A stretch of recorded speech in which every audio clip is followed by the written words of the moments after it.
तो नेक्स्ट हम अब देखते हैं ऑप्शंस एपीआई को। तो ऑप्शंस एपीआईज के थ्रू आप क्या कर सकते हैं कि आप मुख्तलिफ जो वैल्यूज़ हैं वो ऑप्शंस के टेबल के अंदर ऐड कर सकते हैं, उनको गेट कर सकते हैं, उनको अपडेट कर सकते हैं या उनको डिलीट कर सकते हैं।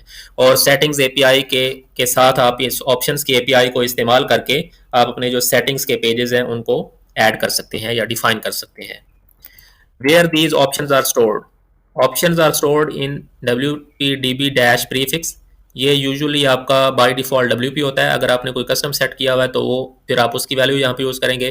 जैसे हम अगर अपने डेटाबेस को देखें तो हमारा जो प्रीफिक्स है वो WP है। आप देखें सारे टेबल से स्टार्ट में WP आ रहा है। तो जब आप वर्डप्रेस को रजिस्टर करते हैं तो उस टाइम पे आप इसका प्रीफिक्स डिफाइन करते हैं।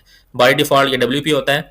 तो यहाँ पे अब क्या आएगा, WP अंडरस्कोर ऑप्शंस टेबल। तो जितनी भी ऑप्शंस होती हैं वो ऑप्शंस के टेबल के अंदर सेव होती हैं। How options are stored.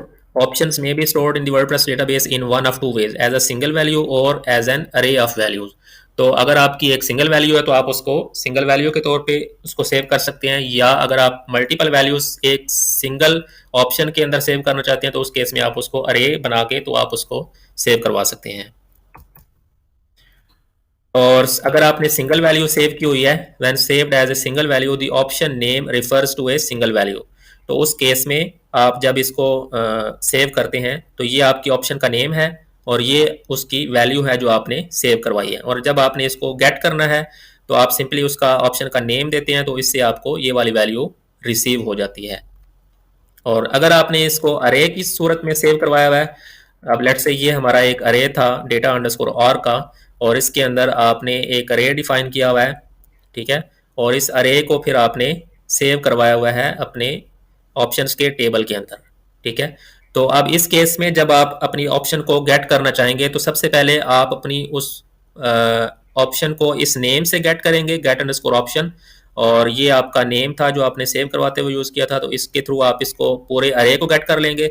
और जब आपके पास पूरे अरे की वैल्यूज़ आ जाएंगी तो फिर आप उस अरे के किसी स्पेसिफिक की को इस्तेमाल करते हुए उस स्पेसिफिक वैल्यू को गेट कर सकते हैं। तो अब हम क्या करेंगे कि हम सेटिंग्स एपीआई को इस्तेमाल करते हुए और ऑप्शंस की एपीआई को इस्तेमाल करते हुए एक कस्टम सेटिंग्स का पेज बनाएंगे। Creating a custom settings page includes the combination of creating an administration menu. तो सबसे पहले तो अगर आपने कस्टम सेटिंग्स का पेज बनाना है तो आपने एक कस्टम मेन्यू जो है वो अपने वर्डप्रेस डैशबोर्ड के अंदर ऐड करना है। ये हमने पिछली वीडियोस के अंदर सीखा था कि हम एक कस्टम मेन्यू जो है, एक टॉप लेवल मेन्यू या सब लेवल मेन्यू जो है वो किस तरह से वर्डप्रेस डैशबोर्ड के अंदर ऐड कर सकते हैं। और फिर दूसरी चीज़ आप क्या इस्तेमाल करते हैं, सेटिंग्स की एपीआई को इस्तेमाल करते हैं। सेटिंग्स की एपीआई के थ्रू आप सेटिंग को रजिस्टर कर सकते हैं, आप सेटिंग्स के सेक्शन को रजिस्टर कर सकते हैं, ठीक है, और फिर किसी पर्टिकुलर सेक्शन के अंदर आप इनपुट फील्ड्स को ऐड कर सकते हैं। और फिर ऑप्शंस एपीआई के थ्रू आप क्या कर सकते हैं, ऑप्शंस एपीआई के थ्रू आप उन सेटिंग्स की वैल्यूज़ को डेटाबेस के अंदर सेव करवा सकते हैं, उनको अपडेट करवा सकते हैं या उनको डिलीट करवा सकते हैं। कंप्लीट एग्जाम्पल यहाँ पे एक इस पेज पे मेंशन्ड है जिसके थ्रू आप एक कस्टम सेटिंग्स का पेज जो है वो डिफाइन कर सकते हैं। तो अब अगर हम अपने कोड के अंदर आएँ तो कोड के अंदर हमने अपना एक मेन्यू जो है वो डिफाइन किया था सेटिंग्स के लिए। तो यहाँ पे ये वाला कोड जो है ये हमने इस्तेमाल किया था जिससे हमने कस्टम मेन्यू आइटम्स, कस्टम जो मेन्यू आइटम्स हैं वो अपने वर्डप्रेस डैशबोर्ड के अंदर ऐड किए थे। तो अगर हम अपने डैशबोर्ड के अंदर आएँ तो आप देखें ये हमारा कस्टम मेन्यू है जो हमने डिफाइन किया था, और इस मेन्यू के अंदर ये तो हमारा डिफ़ॉल्ट वाला मेन्यू है जो यहाँ पे आ रहा है, और ये नेक्स्ट हमने एक सब मेन्यू भी इसके अंदर ऐड किया था। तो हम क्या करते हैं कि जो हमारा फर्स्ट वाला मेन्यू आइटम है इसको हम रीनेम कर देते हैं और इसको हम कह देते हैं डैशबोर्ड, और जो नेक्स्ट हमारा सब मेन्यू है इसको हम अपना सेटिंग्स पेज बना देंगे और इस सेटिंग्स के पेज पे हम अपनी जो कस्टम सेटिंग्स हैं उनको डिफाइन करेंगे। तो सबसे पहले तो हम इस मेन्यू को चेंज करते हैं। अभी आप देखें हमने सबसे पहले ये वाला जो कोड है यहाँ तक का, ये हमारा टॉप लेवल का मेन्यू आइटम डिफाइन करता है, और ये वाला जो है ये हमने सब मेन्यू पेज इसके थ्रू डिफाइन किया था। अब ये जो जो आपने माई प्लगइन जो आपका टॉप लेवल मेन्यू का नेम है यही आपका फर्स्ट वाला मेन्यू बनता है। अब इस फर्स्ट वाले मेन्यू के टाइटल को अगर आप चेंज करना चाहते हैं तो उसके लिए एक ट्रिक है, वो ये कि आप इसको कोड को कॉपी कर लें जो सब मेन्यू का है और इसको रिपीट करें, और यहाँ पे आपने क्या करना है कि इसकी जो स्लग है इसकी स्लग आपने वही यूज़ करनी है जो आपके टॉप लेवल मेन्यू की है जो कि माई प्लगइन है। ठीक है। और इसका जो कंटेंट है वो भी डेफिनेटली वही होगा जो आपके टॉप लेवल मेन्यू का है। तो इसका जो कॉल बैक फंक्शन है वो भी आपने वही रखना है। बाकी मेन मैनेज अंडरस्कोर ऑप्शंस ये भी एज इट इज आ जाएगा। अब जो इसका टाइटल है ना, वो टाइटल आप क्या कर सकते हैं, इसका टाइटल आप चेंज कर लेंगे, इट शुड बी डैशबोर्ड। और इसका जो ब्राउज़र के अंदर जो टैब के अंदर शो होता है वो भी आप चेंज कर देंगे। और बाकी इसकी जो पेरेंट की आईडी है वो वही रहेगी जो आपके पेरेंट की आईडी आ रही है।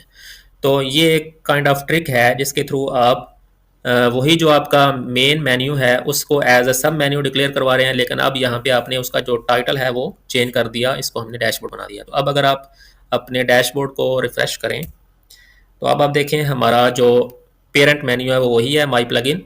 और इसका जो फर्स्ट मेन्यू आइटम है वो हमने चेंज कर दिया है और इसका टाइटल हमने कर दिया डैशबोर्ड। और जो हमारा सेकंड मेन्यू आइटम है इसको हम चेंज करते हैं सेटिंग्स को, सेटिंग्स, इसका हम टाइटल जो है वो सेटिंग कर देते हैं। तो इसको हम चेंज करते हैं सेटिंग्स, और इसका जो टैब के अंदर शो होता है वो भी हम टाइटल भी चेंज कर देते हैं सेटिंग्स। तो अब अगर हम अपने डैशबोर्ड को रिफ्रेश करें तो अब हमारे पास हमारा जो प्लगइन है उसके हमारे पास दो पेजेस हैं। एक हमारा डैशबोर्ड है जिसके ऊपर हम कुछ अपने प्लगइन से रिलेटेड कुछ इन्फॉर्मेशन शो करवा सकते हैं जैसे कि अबाउट अस या डॉक्यूमेंटेशन वगैरह। और नेक्स्ट हमारा है सेटिंग्स का पेज। अब ये वाला वो पेज है सेटिंग्स का जिसके ऊपर हम अपनी कस्टम सेटिंग्स जो हैं वो रजिस्टर करेंगे। तो अब यहाँ पे आपने ये चीज़ नोट करनी है कि ये जो पेज है जिसको हम as a setting page use करने लगे हैं, इसकी जो स्लग है वो सब मेन्यू है। ठीक है, तो ये आपने नोट कर लेनी है, जो स्लग आपने जो डिफरेंट फंक्शंस के अंदर हम यूज़ करते हैं। तो अब जो सेटिंग्स हमने डिफाइन की थी इनको हम मॉडिफाई करते हैं ताकि ये जो सेटिंग्स हैं ये बजाय रीडिंग के पेज पे शो होने के ये हमारे इस कस्टम मेन्यू के अंदर डिस्प्ले हो। तो जो हमारा मेन्यू आइटम है जिसको हम सेटिंग के तौर पे यूज़ करना चाहते हैं, इसकी स्लग है सब मेन्यू, इसको हम कॉपी कर लेते हैं और इसको हम अपडेट कर देते हैं। यहाँ पे रीडिंग को हम चेंज कर देते हैं सब मेन्यू पे। तो अब क्या होगा, it register a new setting for सब मेन्यू पेज। तो अब ये जो हम सेटिंग रजिस्टर कर रहे हैं ये किस पेज के लिए कर रहे हैं, सब मेन्यू पेज के लिए, जो कि हमारा कस्टम मेन्यू है सेटिंग के लिए। सिमिलरली यही स्लग हम यहाँ पे जब आप सेक्शन डिफाइन करते हैं तो सेक्शन डिफाइन करते वक्त भी आपने बताना होता है कि ये सेक्शन आप किस पेज के लिए ऐड कर रहे हैं। तो यहाँ पे भी हम इसको चेंज कर देंगे सब मेन्यू, और ये जो सेक्शन है ये सब मेन्यू के पेज पे अब डिस्प्ले होगा। सिमिलरली जब हम इस सेटिंग के लिए फील्ड रजिस्टर करते हैं तो वहाँ पे भी हमें बताना पड़ता है कि ये किस पेज पे डिस्प्ले होगी। तो यहाँ पे भी हमने इसको इसकी जो स्लग है इसको चेंज कर देना है सब मेन्यू। ठीक है, तो अब ये जो सेक्शन है और ये जो फील्ड्स हैं ये सारी हमारे सब मेन्यू के पेज पे शो होनी चाहिए। तो अगर हम इसको सेव करें कंट्रोल एस और इस पेज को अगर हम रिफ्रेश करें तो अब इसकी जो कॉल बैक है इसको भी हमें अपडेट करना पड़ेगा। तो यहाँ तक तो हमने इसको मॉडिफाई कर दिया ताकि ये हमारे सेटिंग्स के पेज पे डिस्प्ले हो। लेकिन अभी ये जो चीज़ें हैं ये हमने एडमिन अंडरस्कोर इनिट के साथ रजिस्टर की हुई हैं। तो अब हमने क्या करना है कि ये जो सेटिंग्स हैं, सेटिंग का सेक्शन है या जो सेटिंग्स की फील्ड्स हैं इनको हमने अपने कस्टम पेज पे डिस्प्ले भी करवाना है। तो जो हमारा कस्टम पेज है सेटिंग्स का इसकी कॉल बैक है ये वाली। ठीक है, और ये हम यहाँ पे डिफाइन कर रहे हैं। तो अब यहाँ पे हमने एक फॉर्म ऐड करना है, इस फॉर्म के अंदर हम अपनी कस्टम सेटिंग्स को डिस्प्ले करवाएंगे। तो अगर हम अपने डॉक्यूमेंटेशन के ऊपर जाएं और अपनी डॉक्यूमेंटेशन के ऊपर अगर हम देखें तो यहाँ पे ये उसके मेन्यू का कॉल बैक फंक्शन है। ठीक है, जो मेन्यू आइटम उसने डिफाइन किया है, और इस कॉल बैक के फंक्शन के अंदर ये कॉल बैक का फंक्शन यहाँ पे डिफाइंड है। और इस कॉल बैक के फंक्शन के अंदर उसने क्या किया हुआ है कि उसने डिफरेंट सबसे पहले वो चेक कर रहा है यूज़र की कैपेबिलिटीज़ को, ये मेक श्योर करने के लिए कि ये जो करंट यूज़र जो लॉग्ड इन है क्या वो एडमिन है या नहीं है। ठीक है, क्योंकि आप जो सेटिंग्स का पेज है वो जस्ट एडमिन को डिस्प्ले करवाना चाह रहे हैं, तो उस केस में ये उस यूज़र की कैपेबिलिटी को चेक कर रहा है। ठीक है, और अगर वो करंट यूज़र एडमिन नहीं है, नॉट ऑपरेटर के साथ उसको चेक कर रहा है, तो उस केस में ये यहीं से इसको रिटर्न करवा देगा और उसको सेटिंग्स शो नहीं होगी। इस पेज के ऊपर हम सबसे पहले अपना सेटिंग्स का फॉर्म डिस्प्ले करवाते हैं। तो फॉर्म डिस्प्ले करवाने के लिए ये हमारे पास एक कोड है, इसको हम कॉपी कर लेते हैं और इसको अकॉर्डिंगली हम मॉडिफाई करेंगे। तो हमारा जो ये वाला मेन्यू था, इसका जो कॉल बैक फंक्शन है वो ये वाला है, और इसमें जो हमारा डिफ़ॉल्ट कंटेंट जो हमने टेस्टिंग के लिए ऐड किया था, इसको हम फ़िलहाल रिमूव कर देते हैं और यहाँ पे हम वो फॉर्म ऐड कर देते हैं जिसके थ्रू हम अपनी सेटिंग्स को शो करवाएंगे। तो ये कुछ एक डिव हमने बनाई है और इसको हमने क्लास असाइन की है रैप की। ये डिफ़ॉल्ट होती है वर्डप्रेस के अंदर, एज इट इज़ आती है। और फिर यहाँ पे हम एक हेडिंग ऐड कर रहे हैं, तो यहाँ पे हम इसको चेंज कर देते हैं। यहाँ पे हम मैसेज शो करवाते हैं माई प्लगइन सेटिंग्स पेज। और फिर नेक्स्ट आप ये चीज़ देखें कि हमने एक फॉर्म ऐड किया है, फॉर्म HTML टैग ऐड किया है, ठीक है। और इसके एक्शन के अंदर हमने इसको पास किया है options.php।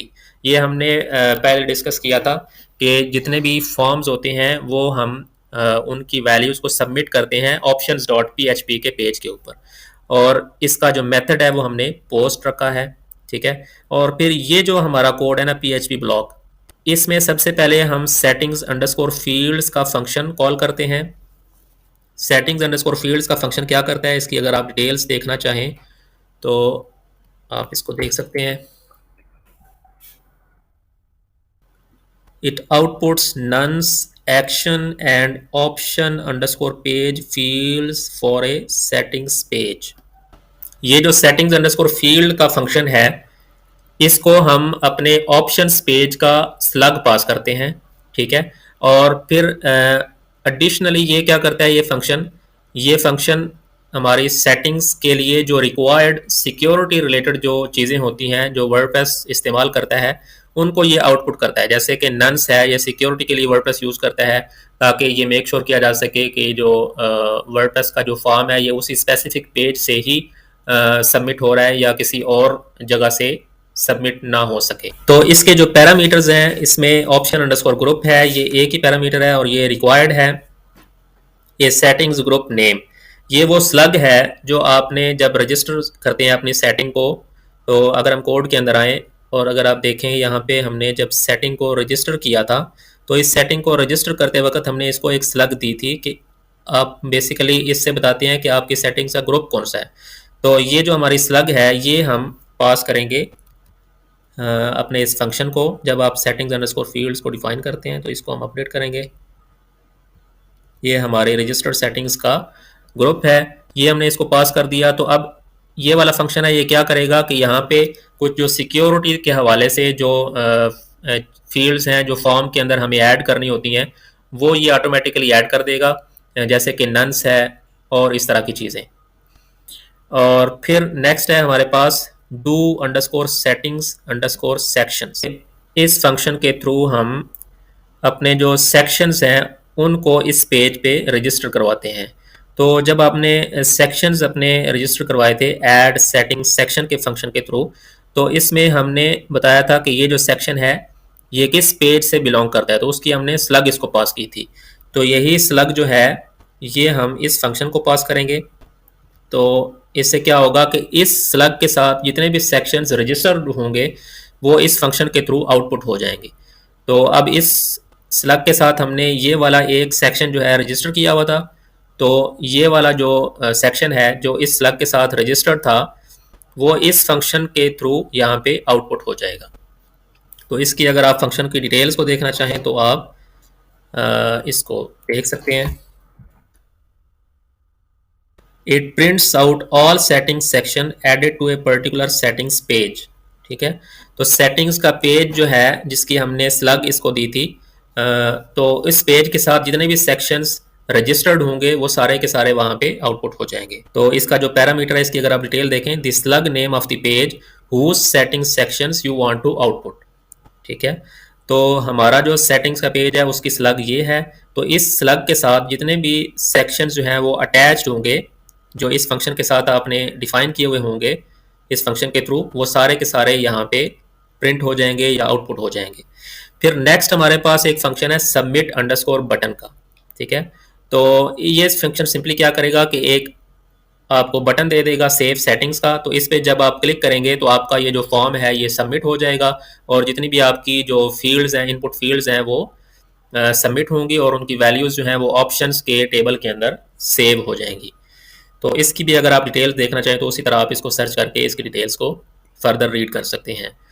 तो अब अगर हम अपने इस पेज को सेव करें और अपने डैशबोर्ड के अंदर सेटिंग्स के पेज को अगर हम रिफ़्रेश करें, तो अब आप यहाँ पे देखें, ये तो हमारी वो वाली हेडिंग है जो हमने यहाँ पे डिफ़ाइन की थी माई सेटिंग्स के पेज के नाम से। और फिर ये हमारे उस सेक्शन का टाइटल है, ठीक है। और फिर ये हमारा उस सेक्शन की जो कॉल बैक थी उसके थ्रू हमने ये टेक्स्ट प्रिंट आउट करवाया था।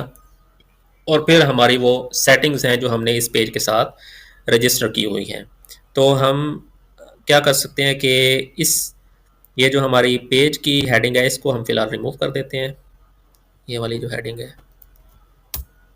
और इसी तरह अब इसी तरह ये जो सेटिंग का जो टाइटल है इसको भी हम रिमूव कर सकते हैं, ये वाला जो हमने यहाँ पे डिफाइन किया था। और अब इसको इस सेटिंग को हम टेस्ट करते हैं। लेट्स से इसको हम चेंज करते हैं, कस्टम टेस्ट सेटिंग, सेव करते हैं। तो अब आप देखें इसको हमने सेव भी करवा लिया। तो इस तरह से अब ये आपका एक कस्टम सेटिंग्स का पेज आपने बना लिया है। अब इस पेज के साथ आप जितने मर्जी कस्टम सेक्शंस डिफाइन कर सकते हैं, और फिर उन कस्टम सेक्शंस के साथ आप जितनी मर्जी फील्ड्स जो हैं वो रजिस्टर कर सकते हैं। आप डिफरेंट टाइप ऑफ फील्ड्स भी रजिस्टर कर सकते हैं, जैसे कि ड्रॉप डाउन्स हैं या चेक बॉक्सेज हैं या रेडियो बटन्स हैं। आप किसी भी तरह की सेटिंग्स जो हैं वो अपने इस सेटिंग्स के पेज पे डिफाइन कर सकते हैं। फिर नेक्स्ट हमारे पास कुछ और चीज़ें हैं जो इसने यहाँ पे इस कॉल बैक फंक्शन के अंदर इस्तेमाल की हैं, कि फॉर एग्जांपल अगर आप यूज़र की कैपेबिलिटीज़ को चेक करना चाहते हैं तो वो भी आप ऐड कर सकते हैं। तो हमारा जो पेज है इस पे हमने फॉर्म को डिस्प्ले करवाया है, तो इसके स्टार्ट में हम यूज़र की कैपेबिलिटीज़ को चेक कर सकते हैं। तो ये कोड ब्लॉक जो है ये क्या कर रहा है कि सबसे पहले ये चेक कर रहा है करंट यूज़र कैन। तो इस फंक्शन के साथ आप जो करंट यूज़र जो लॉग्ड इन है उसकी कैपेबिलिटीज़ को चेक कर सकते हैं। तो यहाँ पे ये चेक कर रहा है कि क्या ये जो करंट यूज़र है ये एडमिन है या नहीं है। एडमिन की कैपेबिलिटीज़ को चेक करने के लिए हम मैनेज अंडरस्कोर ऑप्शंस की स्ट्रिंग को यूज़ करते हैं। तो अगर तो ये यूज़र जो है ये एडमिन होगा, ठीक है, तो उस केस में आपने इसको शो करवाना है। लेकिन अगर वो एडमिन नहीं है तो ये आपको फॉल्स रिटर्न करेगा, और फॉल्स का नॉट ऑपरेटर हमने इसको ट्रू करवा के तो इसको रिटर्न करवा दिया, तो ये यहाँ से रिटर्न कर जाएगा। अगर ये करंट यूज़र एडमिन नहीं है तो यहीं से ये रिटर्न हो जाएगा और उसको ये वाला फॉर्म सेटिंग का शो नहीं होगा। या आप यहाँ पे कुछ मैसेज भी शो कर सकते हैं कि this settings form is only visible to admins. तो ये कोड ब्लॉक ये कर रहा है। फिर नेक्स्ट जो इसने कोड ब्लॉक दिया हुआ है ये हम यूज़ करते हैं कि अगर आपने जब सेटिंग्स के फॉर्म को सबमिट किया तो वहाँ पे अगर आप कोई मैसेज शो करवाना चाहते हैं कि जैसे कि सेटिंग्स आर सेव्ड, या अगर कोई एरर आता है तो वो शो करवाना चाहते हैं, तो उसके लिए आप ये वाला कोड ब्लॉक भी इस्तेमाल कर सकते हैं। कंट्रोल सी, और यहाँ पे ये आप कोड ब्लॉक ऐड कर देंगे। तो जब आप इसको अपडेट करते हैं तो उस केस में इस फंक्शन के थ्रू आप यूज़र को मैसेज शो करवा सकते हैं कि योर सेटिंग्स आर सेव्ड, ठीक है। सेटिंग सेव्ड का उसको मैसेज शो हो जाएगा, और फिर उस जो मैसेज उसको शो होगा उसके अंदर आपने क्लास उसको ऐड कर दी है अपडेटेड की। और अब अगर हम इसको टेस्ट करें कंट्रोल एस, और अभी अगर हम इस सेटिंग्स को अपडेट करें, सेटिंग्स अंडरस्कोर एरर्स का जो फंक्शन है ये भी हमें उसके नीचे ऐड करना पड़ेगा, जिससे हमें यहाँ पे इसका जो प्रॉपर मैसेज है वो डिस्प्ले हो जाएगा। और मैसेजेस का जो प्रीफिक्स है वो भी हमें अपडेट करना होगा। तो सेटिंग्स अंडरस्कोर एरर्स का जो फंक्शन है ये बेसिकली जो भी अगर तो कोई एरर आएगा तब भी ये आपको प्रॉपर मैसेज शो कर देगा, और अगर आपने सक्सेसफुली इसको अपडेट कर दिया तो उस केस में ये आपको ये वाला मैसेज शो कर देगा। अब अगर हम इसको सेव करें कंट्रोल एस और अपने जो इसको रिफ्रेश कर लेते हैं, अब अगर हम इस सेटिंग को सेव करें तो अब आप देखें हमारा जो प्रॉपर मैसेज है वो यहाँ पे शो हो रहा है। अब लेट्स से इसको हम चेंज करते हैं, चेंज वैल्यू, सेव। तो अब देखें कि हमारी जो सेटिंग्स हैं वो सक्सेसफुली सेव हो रही हैं।